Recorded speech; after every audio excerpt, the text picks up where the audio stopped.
एक सूफी फकीर के शिष्य ने सपना देखा कि रात मौत ने उसके कंधे पर हाथ रखा।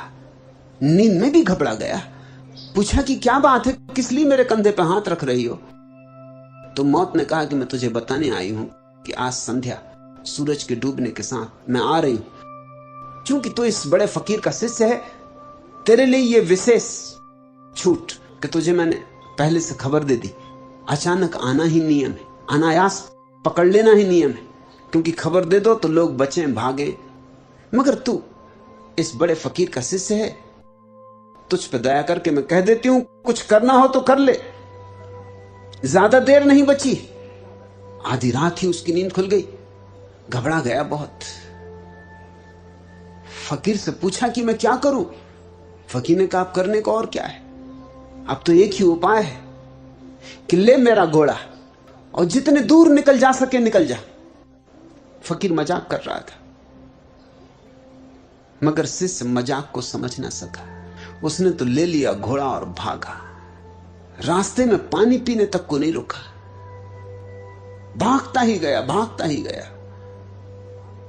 मीलों भागने के बाद सांझ होते होते दमिश्क शहर के बाहर जाके आम की बगिया में ठहरा। बड़ा प्रसन्न था कि इतनी दूर निकल आया, अब मौत वहां खोजती फिरेगी। अपनी ही पीठ ठोंकी, फिर घोड़े की भी पीठ ठोंकी और घोड़े से कहा कि तू भी दमदार है, क्योंकि उसको भी ना दिन भर चारा मिला ना पानी मिला। और कहा, तेरी चाल भी तेज है, हो भी क्यों ना, है मेरे गुरु का घोड़ा, तूने मुझे बचा लिया।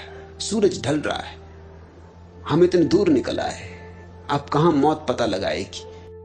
ये बात ही वो घोड़े से कर रहा था, और तो कोई था भी नहीं वहां, मगर बात करनी ही थी तो घोड़े से ही कर रहा था। तभी वही हाथ जो रात सपने में उसके कंधे पे पड़ा था, फिर उसके कंधे पे पड़ा। घबरा के देखा, पीछे मौत खड़ी। मौत खिलखिला के हंस रही। उसने कहा, धन्यवाद तो घोड़े को मैं भी दूंगी कि ठीक वक्त पर ठीक जगह ले आया। यही वो वृक्ष है जिसके नीचे तुम्हें मरना है। असल में रात मुझे इसीलिए आना पड़ा, मैं बहुत चिंतित थी कि तुम इस वृक्ष तक 12 घंटे में कैसे पहुंचोगे, क्योंकि जब तक तुम यहां ना पहुंच जाओ तब तक मैं नहीं आ सकती। घोड़ा दमदार है और तुम भी आदमी हिम्मत के हो। मैं तक चिंतित थी कि शक था मुझे कि तुम पहुंच पाओगे सांझ होते होते, मगर तुम पहुंच गए और मैं आ गई। यही जगह है जहां तुम्हें मरना है। कहां भागोगे? कितने ही तेज घोड़ों को ले लो, हवाई जहाजों पर सवार हो जाओ। कहां भागोगे? मौत से नहीं भाग पाओगे। दूर गगन सिर ऊपर मरना। कितने ही दूर निकल जाओ, मगर ध्यान रखना कि मौत सदा सिर पे है। जहां भी होगे वहीं मरोगे। मृत्यु तो होनी ही है। मृत्यु जैसी घटना घेरे हुए है और फिर भी तुम कैसे अज्ञानी हो कि सो रहे हो। जागो।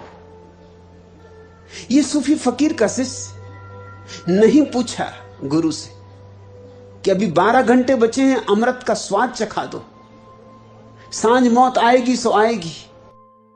बड़ी कृपा है कि पहले खबर दे दी उसने। अब तक तो ध्यान नहीं हुआ, अब सारी शक्ति लगा देता हूं 12 घंटों में, क्योंकि अब बचाने को भी क्या है। ये नहीं पूछा, ये पूछा कि अब क्या करूं, मौत से कैसे बचूं। गुरु ने तो मजाक किया था कि तू घोड़ा ले ले और निकल भाग, लेकिन अगर शिष्य में थोड़ी भी समझ होती तो वो कहता, घोड़ा मुझे कहां ले जाएगा। मौत का जाल बड़ा है, सारे जगत को घेरे हुए, आप मुझे इस तरह धोखा ना दें। घोड़ा क्या खाक मुझे बचाएगा, घोड़े की भी मौत होने वाली।